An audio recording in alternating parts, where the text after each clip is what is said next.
Salut, je te souhaite la bienvenue dans cette nouvelle vidéo dans laquelle je vais tout simplement te présenter mon portefeuille PEA spécialisé dans les dividendes. J'ai construit un portefeuille petit à petit qui a pour but d'avoir des rentes en dividendes qui sont assez importants avec des entreprises qui sont extrêmement sûres. Je vais te les présenter ligne par ligne et petit spoil, sur l'année 2022, j'ai gagné plus de 7% en rendement uniquement grâce aux dividendes. Je compte évidemment pas les plus-values, ce n'est pas le but de ce portefeuille. Alors le but, c'est pas de copier le portefeuille tel que je vais te le présenter, mais juste te donner des idées d'investissement que j'ai moi-même fait et tu pourras me dire en commentaire si tu es d'accord avec l'achat de certaines actions ou si tu en as trouvé d'autres qui sont tout aussi intéressantes. Allez, trêve de bavardage, let's go, c'est parti, on commence avec la première action.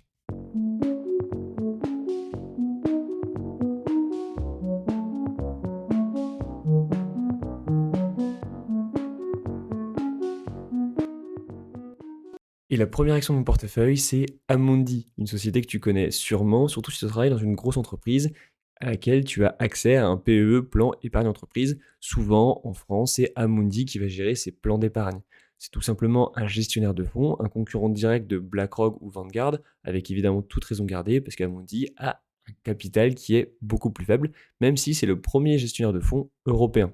Si on se focalise maintenant sur mon portefeuille, je l'ai acheté à 74,8 euros. Aujourd'hui, Amundi a beaucoup chuté et j'ai une plus-value latente de moins 19%. Donc je suis en perte sur la position Amundi. C'est pas trop grave parce que le but de ce portefeuille n'est pas de faire des plus-values latentes, enfin en tout cas des gains via l'augmentation du prix en bourse, mais surtout grâce aux dividendes. Le poids dans mon portefeuille, c'est 4,8%, donc c'est un poids moyen. Je ne suis pas surexposé sur Amundi. Et ce qui est très intéressant, c'est que les rendements en 2022 étaient de 5,48%. C'est-à-dire que grâce à Amundi, en 2022, j'ai gagné 5,48% uniquement grâce aux dividendes, c'est-à-dire en ne faisant en fait rien du tout. J'ai juste acheté l'action et j'ai de l'argent qui est tombé directement sur mon PEA. Si on fait un petit tour sur le graphique d'Amundi, j'ai tracé ici en bleu mon PRU, mon prix d'achat unitaire pour l'action Amundi. Donc on voit que je suis au-dessus du prix actuel. Je l'ai acheté à 54,8 euros. Aujourd'hui, Amundi est à 60,40 euros. Et ce qu'il faut savoir, c'est qu'en 2022, Amundi a payé un dividende de 4,1 euros. Donc si on le ramène au prix d'aujourd'hui, ça nous ferait un rendement pour l'année 2023 de 6,8%. Donc en fait, en achetant Amundi maintenant, on aurait des rendements qui seraient beaucoup plus élevés qu'en 2023 si évidemment Amundi maintient ses dividendes. Bon, là-dessus, je me fais pas trop de soucis. Je pense qu'Amundi ne va pas les diminuer de trop. Et en plus, on voit qu'on est rentré plutôt en période haussière sur le titre, hein. On a une belle poussée haussière. On est repassé au-dessus des 50 sur le RSI. Donc, c'est plutôt bon signe sur Amundi. Pour être honnête, je suis en train de surveiller l'action et je vais peut-être me replacer dans les prochaines semaines. La deuxième action dans mon portefeuille, c'est Kering, une action que tu connais aussi sûrement. C'est une société spécialisée dans le luxe qui est détenue par la famille Pinault, une des familles les plus riches en France. C'est un concurrent direct de LVMH, avec évidemment toute raison gardée, puisque LVMH domine aujourd'hui vraiment le marché du luxe et Kering apparaît plutôt comme un outsider. Ce qu'il faut savoir, c'est que Kering dépend en grande partie d'une grande marque qui est Gucci. Donc si Gucci va mal, Kering va mal. Donc il faut quand même faire attention, il y a une grosse dépendance à une seule marque, comparée à LVMH qui détient énormément de marques. Kering là-dessus est un peu moins diversifié. Au niveau de mon portefeuille, j'ai acheté l'action à 571,2 euros. Je suis une plus-value latente qui est négative, hein, je suis à moins 2,4%, donc je suis en légère perte sur Kering, mais dans les derniers jours, Kering est bien remonté. Le point de mon portefeuille est assez classique, il est moyen à 5,32%, c'est à peu près équivalent à ce que j'avais sur Amundi. Et les rendements du dividende, par contre, sont un peu plus faibles qu'Amundi, on est uniquement à 2,1%, mais je trouvais ça intéressant d'avoir une entreprise du luxe dans mon portefeuille, puisqu'elle semble bien résister à tout ce qui était crise, et en tout cas à la crise Covid. Si tu regardes le graphique de Kering, j'ai ici ma barre bleue à 571,2 euros, c'est le prix d'achat de l'action Kering. Je l'ai acheté bien avant qu'on arrive sur ce graphique-là. Et par contre, ce qu'on voit depuis un petit moment, donc même depuis début mai 2022, c'est qu'on arrive dans un range, le prix est en train d'évoluer entre environ 450 euros et les fameux 570 euros sur lesquels je me suis placé. On voit qu'on a rebondi ici, on est revenu rebondir en bas et on fait en train de faire des yo-yo, on n'arrête pas. Donc le jour où on vient casser les 570 euros, ça peut vraiment être explosif à la hausse pour Kering. Et inversement, hein, si on vient casser les 450, ça peut être dévastateur pour l'action Kering. Donc à suivre cette action. Pour l'instant, moi je reste positionné. Je ne souhaite pas me repositionner dans un futur proche. Je vais juste surveiller l'action et on verra bien ce qui se passe. La troisième action de mon portefeuille, c'est un géant de l'agroalimentaire, c'est Danone, une entreprise que tu connais sûrement. Je suppose que tu as déjà mangé des yaourts qui étaient issus de Danone.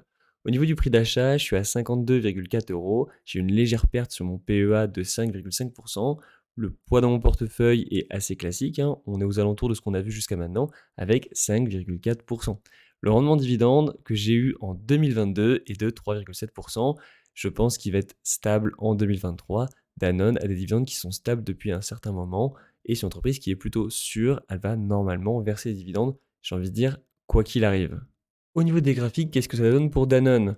Pour l'instant, c'est pas terrible. On voit qu'on est plutôt en tendance baissière depuis un certain moment. On a eu un pic au le 13 août 2021 et depuis l'action est un peu en chute libre. Elle fait que diminuer. Alors ça, pour les dividendes, ça peut être assez intéressant puisque plus le prix diminue, si les dividendes restent fixes, on va avoir des rendements qui vont ne faire qu'augmenter. Il faut quand même faire attention parce que plus l'action descend, plus on va avoir des moins-values sur son PEA et à la fin, quand on voudra revendre, on aura évidemment perdu de l'argent. Sur le très long terme, je pense que c'est une bonne entreprise. Sur le court terme, je ne conseillerais pas tout de suite Danone. La quatrième action de mon portefeuille, c'est L'Oréal, une autre action du luxe suite à Kering, qui est très bien positionnée sur son marché. C'est un des numéros 1 du secteur. Et pourquoi j'aime le secteur du luxe? Tout simplement parce que pendant les périodes de crise, souvent c'est un secteur qui résiste très bien, voire même repart à la hausse pendant la crise. C'est ce qu'on a vu pendant la crise Covid. LVMH, L'Oréal se sont très bien comportés alors que plein d'autres actions étaient vraiment en chute libre. Si tu veux une petite vidéo spéciale sur L'Oréal dans laquelle j'analyse l'action de A à Z, n'hésite pas à me le mettre en commentaire. Je le ferai si je vois qu'il y a beaucoup de demandes. Au niveau de mon portefeuille, je l'ai acheté à 297,7 euros, donc on est à quasiment 298 euros par action, et j'ai une plus-value qui est très importante de 27% sur L'Oréal. Le poids de mon portefeuille est plus élevé que ce qu'on a vu jusqu'à présent, il est de 7,5%. Ça s'explique pour deux raisons. Première raison, c'est que l'entreprise me plaît, donc je me positionne un peu plus sur l'action. Et deuxièmement, j'ai des plus-values qui sont très importantes, donc évidemment le poids de mon portefeuille va augmenter. Par contre, au niveau des dividendes, c'est beaucoup plus faible, on est uniquement à 1,61%. C'est une entreprise qui est tellement sûre et tellement solide que je me fais vraiment pas de soucis. Les dividendes vont soit rester fixes, soit augmenter au cours du temps. C'est vraiment une entreprise qu'on achète et qu'on peut garder sur le très long terme et juste encaisser les dividendes et même potentiellement de belles plus-values. Si on regarde maintenant le graphique de L'Oréal, c'est assez intéressant. On va commencer par prendre un petit peu de recul en se positionnant sur le début d'année 2022.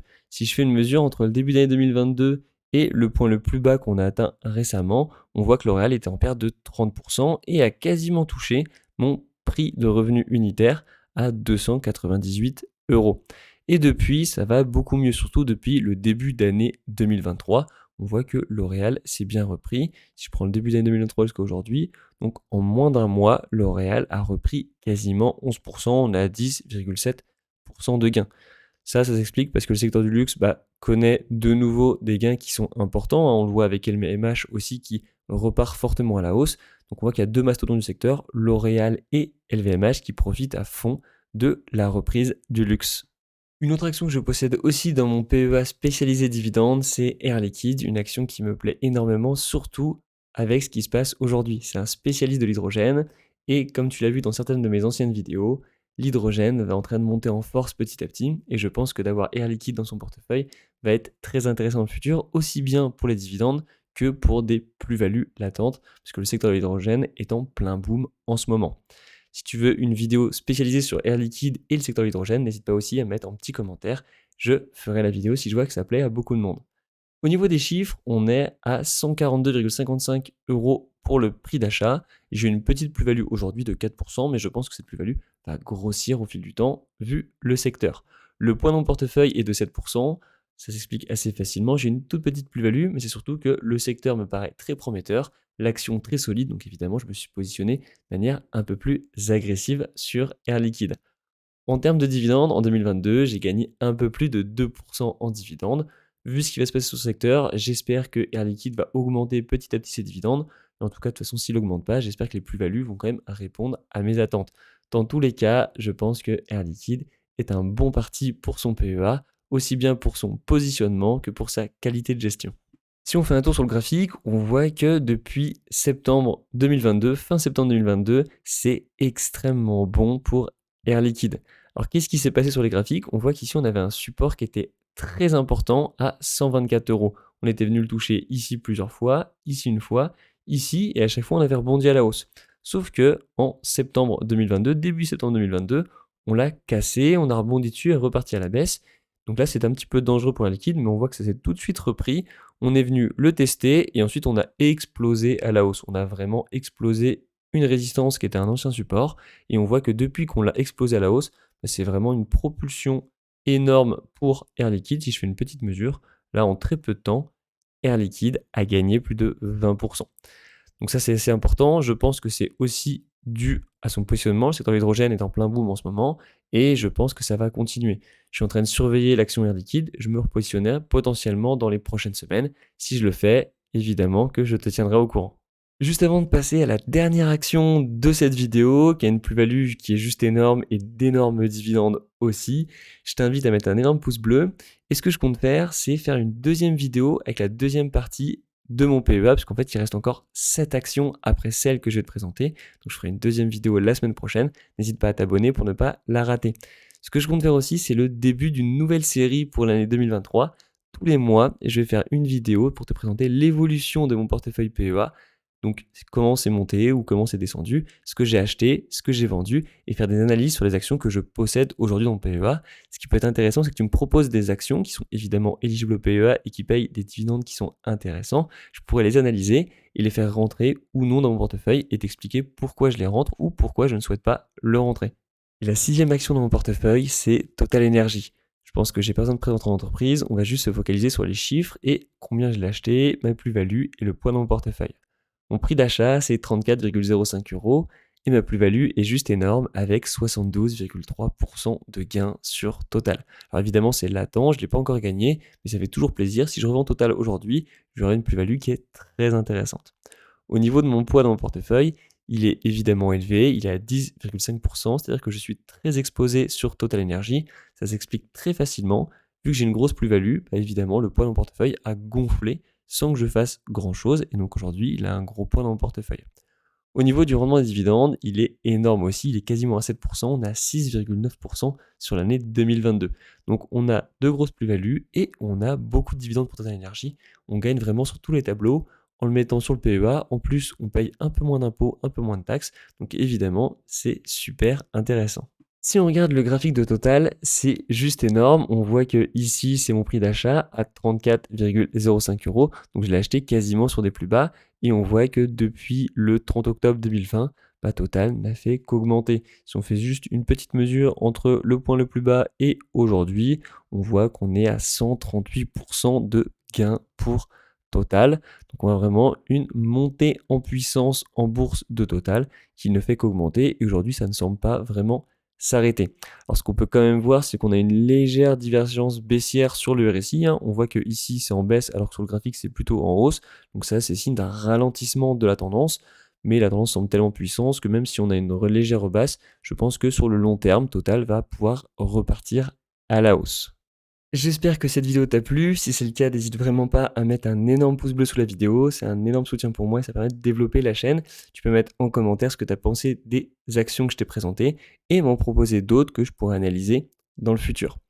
En tout cas, n'oublie pas, 100% des gagnants en bourse ont investi. Et moi, je te dis à la semaine prochaine pour la suite de mon PEA spécialisé dans les dividendes. Allez, salut!